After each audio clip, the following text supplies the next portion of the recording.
తులసి news కు స్వాగతం. నాగార్జునలో independence day celebrations.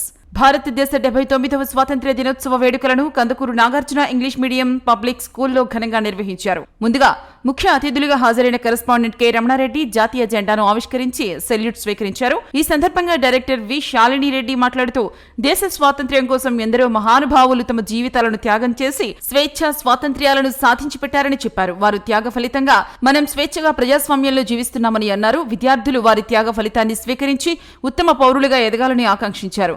విద్యార్థులు దేశభక్తిని ప్రబోధించే విధంగా సాహిత్య సాంస్కృతిక కార్యక్రమాలను నిర్వహించారు. విద్యార్థులు ప్రదర్శించినటువంటి పిరమిడ్ జెండా ఆవిష్కరణ కార్యక్రమం చూపరులను విశేషంగా ఆకర్షించింది. 6వ క్లాస్ విద్యార్థి ముప్పవరపు విహాన్ స్వాతంత్ర్య సమరయోధుల త్యాగాల గురించి ఇచ్చిన ఉపన్యాసం విశేషంగా ఆకర్షించింది. ఈ కార్యక్రమంలో ప్రిన్సిపల్ ప్రకాష్, వి మర్రెడ్డి, కె శ్రీనివాసరావు, పాఠశాల ఉపాధ్యాయులు, సిబ్బంది అందరూ హాజరై జాతీయ గీతాలాపనలతో జెండా వందనం చేశారు. Respected principal, teachers, chief guests and all my dear friends.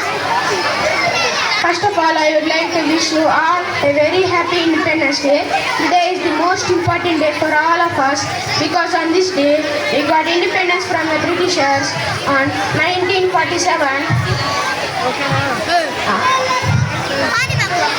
Friends, our great freedom fighters such as Mahatma Gandhi, Bhagat Singh, Sardar Vallabhbhai Patel, Jawaharlal Nehru and other devoted sacrificed their entire life for this day.